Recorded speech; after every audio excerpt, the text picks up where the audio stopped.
They start selling you the fantasy young. That happiness is waiting for you in the form of a ring, a contract, a shared mortgage, a life of synchronized schedules and polite smiles. You're told marriage is the pinnacle, the final proof of maturity, purpose, and manhood. But Søren Kierkegaard saw through that pretty lie.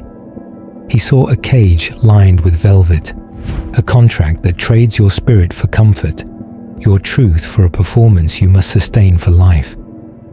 Look at your life. Every adult around you reinforcing the script.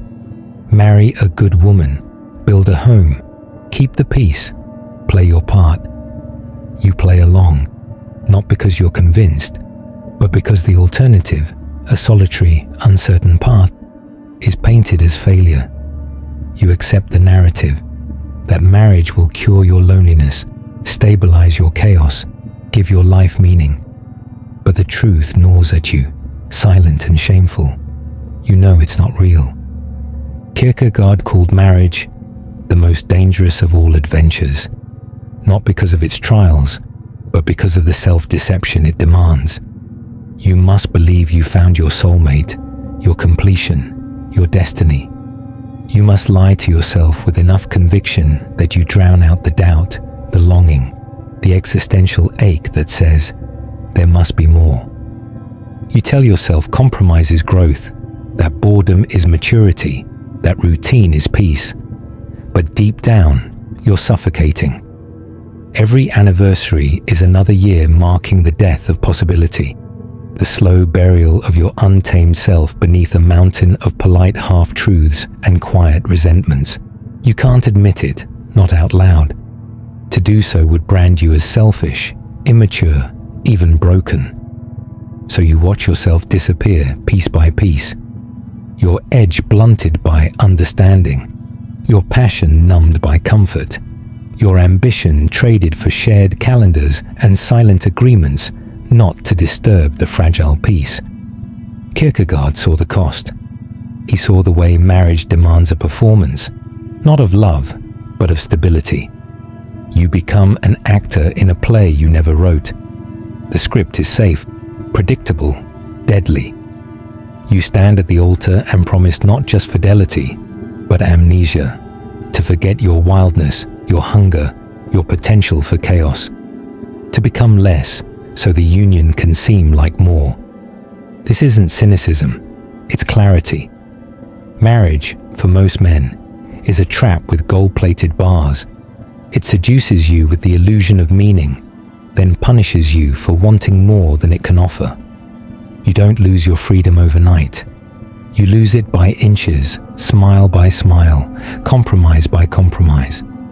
And in the end, you look in the mirror and wonder what happened to the man you swore you'd never betray. You get good at it, the self-deception. At first, it's subtle, just a shrug when your desires conflict with her expectations, a silent edit to your words so you don't rattle the cage. Then it becomes a habit, an automatic reflex. You convince yourself this is maturity, this is love. But Kierkegaard saw it for what it is, spiritual sedation. You learn to swallow your truth, bury your hunger, nod along as your edge dulls. Every day in marriage becomes a negotiation with yourself. You keep secrets, not from her, but from the part of you that still remembers what freedom felt like. You rationalize your concessions, call it partnership, call it compromise, call it being a good man. The world will clap for you. Your friends will envy your stability. But inside, a quieter voice mocks your performance. Kierkegaard understood that marriage demands a deep, almost heroic denial, not of temptation, but of possibility. You must pretend the life you chose is the only life you ever wanted. Every doubt must be repackaged as gratitude, every flash of restlessness dressed up as contentment. You force yourself to believe that trading the unknown for the predictable is a sign of wisdom, not fear. How many times have you sat across from your partner, nodding along while your thoughts drift somewhere wild and forbidden? How many times have you agreed just to keep the peace, swallowing opinions, instincts, desires, only to feel the slow erosion of your soul? You've told yourself this is maturity. It's not. It's self-erasure. You see it in the eyes of married men everywhere. The resigned practice smile, the polite laughter that never quite reaches the eyes, the careful way they describe their lives, safe, nice, blessed, all code words for anesthetized. You can spot the survivors. They're the ones who have mastered the daily ritual of pretending that nothing is missing. But you know better. The moments of honesty are rare but searing. Maybe late at night when she's asleep and the house is finally quiet. Maybe on your commute, lost in thought. You feel the ache, the one you bury with chores, with Netflix, with duty and routine. That ache is truth. Kierkegaard said despair is the sickness unto death, the silent, slow dying that comes from living someone else's meaning. Marriage, as society sells it, is a sanctuary built on denial. You keep the windows shut, the curtains drawn, terrified of the storm outside, the storm of your real desires, your unfulfilled ambitions, your hunger for something raw and honest. You think you're safe, but you're only safe from yourself. Kierkegaard didn't despise marriage. He despised the self-betrayal it demands from men who never ask what it costs. He wanted you to see, the greatest danger isn't losing your marriage, it's losing yourself. And the longer you lie to yourself, the easier it gets, until one day you can't even remember what the truth felt like. You think you're safe because you're comfortable. You think you've won because you've minimized chaos, locked in security, mastered predictability. But Kierkegaard saw comfort for what it really is, a sedative, the slow, sweet poison that numbs a man's drive and disguises it as happiness. Look around you. Most men aren't raging against their cages, they're polishing the bars. You convince yourself this is the dream. A woman who's always there, a bed that's always warm, a routine that never fails. But comfort is a trickster. It makes you think you're at peace when really you're asleep. You wake, eat, work, nod, repeat. Each day blurs into the next. There are no sharp edges, no fires, no risks. Just the steady drip of mild satisfaction. Just enough to keep you from noticing the hunger gnawing inside. Kierkegaard warned that men don't lose themselves in catastrophe. They disappear in routine. You're not drowning in chaos. You're dissolving in domestic sedation. You keep yourself busy with small chores, harmless arguments, shopping lists, and weekend plans. All the while, your real life, the life you dreamed of, the life you ached for, waits outside, untouched and fading. You start to notice it in the details. The things that once made your blood run hot, ambition, adventure, risk, now feel like distant memories. You trade your wildness for harmony. You trade possibility for safety. The man who once refused to be tamed is now an expert in compromise. Every time you put off a dream for later, every time you let your hunger starve for the sake of peace, you're sedating yourself. Society applauds this. Your partner celebrates it. Everyone rewards your stability, your consistency, your reliability. But no one sees the quiet cost.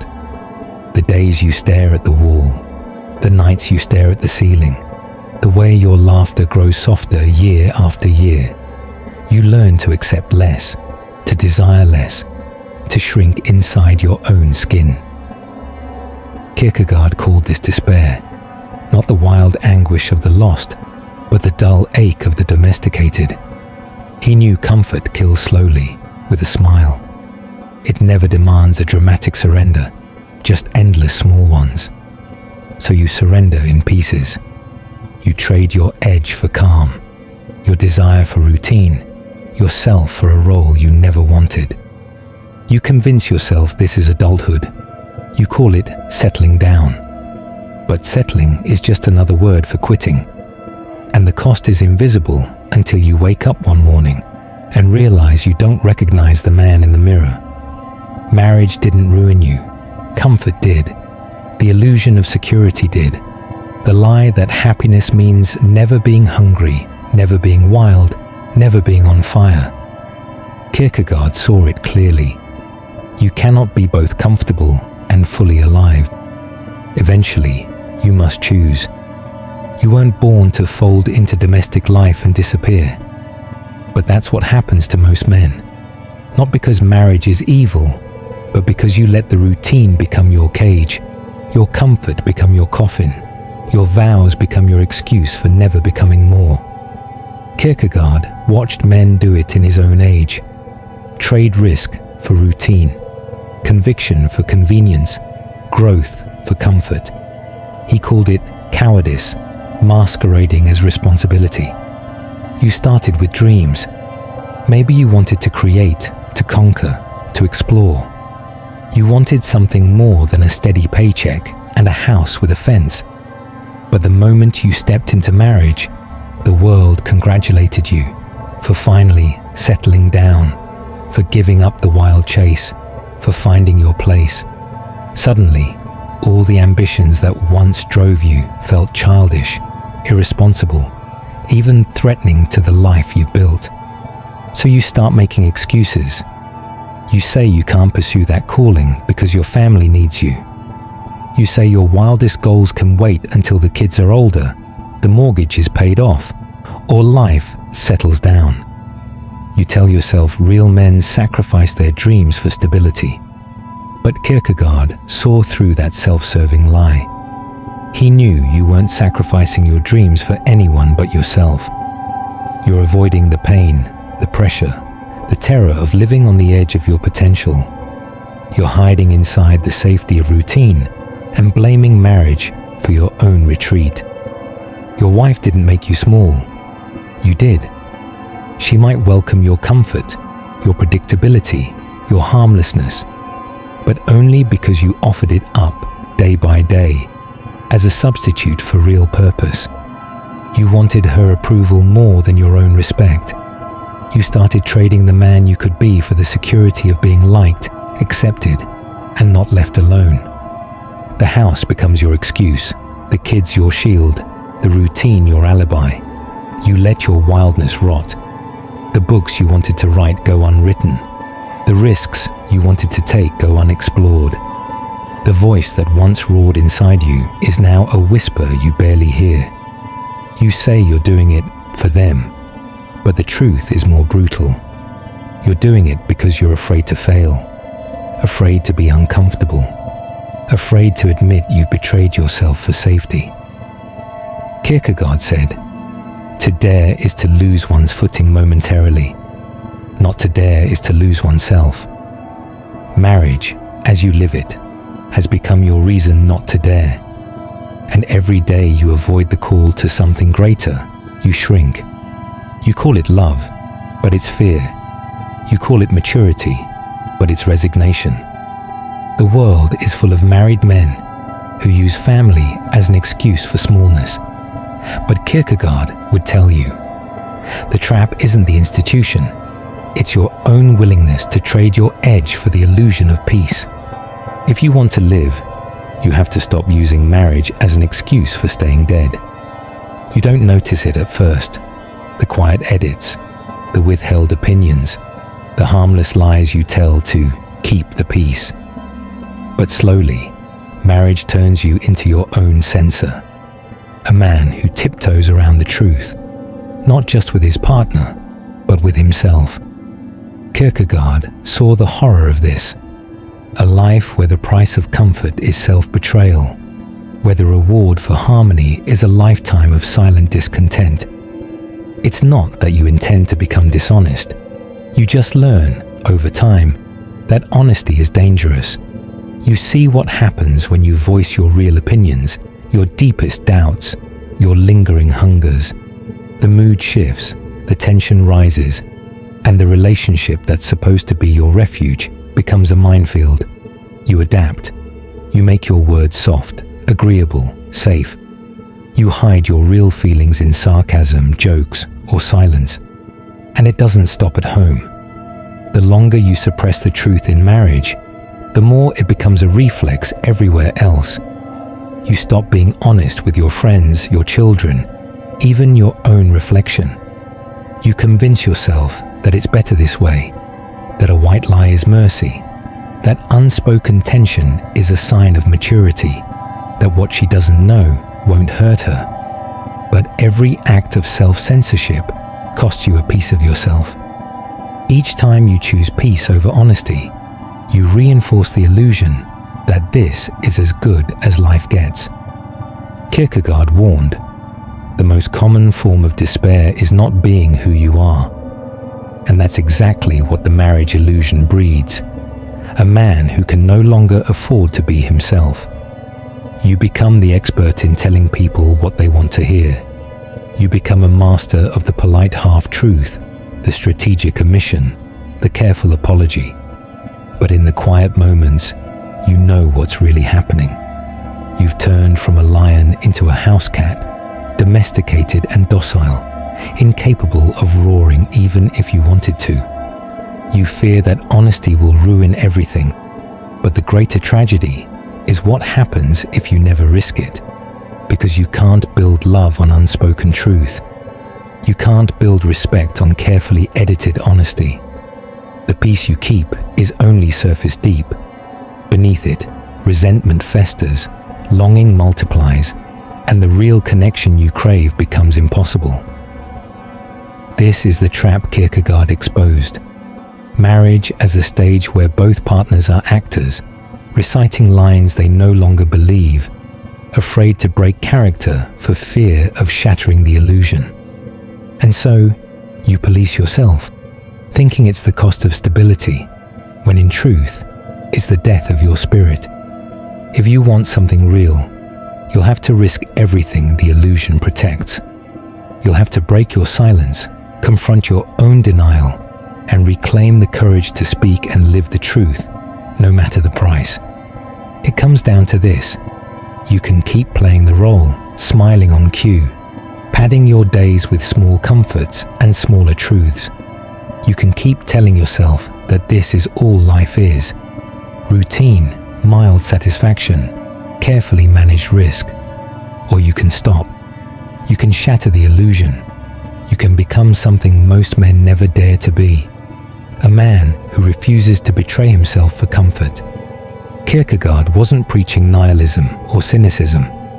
He was calling men to wake up, to see the cost of the domestic illusion, to notice how, day after day, you barter away your real self for the appearance of peace. It's not marriage that's the enemy. It's what you let marriage become when you're too afraid to confront the cost. You are not supposed to dissolve into the wallpaper of your own life. You are not meant to live as a supporting actor in your own story, reciting lines someone else wrote. You were made for risk, for depth, for the kind of honesty that burns bridges if that's what it takes to live without apology. Look at yourself honestly. How many years have you traded for a kind of peace that feels like numbness? How many moments have you lost, quietly editing yourself until you barely recognize the sound of your own unfiltered voice? How many times have you stared out the window or up at the ceiling and wondered, is this really all there is? That's the crisis Kierkegaard wanted you to feel. The discomfort, the doubt, the ache that reminds you you're alive. He wasn't afraid of discomfort. He saw it as proof you haven't totally sold your soul. And if that ache is still there, you haven't lost everything. Now is the moment to choose. You can keep performing. You can keep buying into the illusion that comfort equals happiness. Or you can do the unthinkable. You can live with radical honesty, with risk, with the willingness to lose your illusion for the sake of your truth. Will you risk being misunderstood? Yes. Will you threaten the stability of the routine you've built? Absolutely. But you will also find something no domestic illusion can offer. Respect for yourself. The raw, unshakable sense that you are living by your own code, not sleepwalking through someone else's. Marriage doesn't have to be a trap, but it will be unless you stop lying. Unless you refuse to trade truth for peace, passion for politeness, wildness for comfort. You owe yourself that much. So if this hit you, if you feel the ache, the anger, the old wildness, don't just nod and move on. Speak up.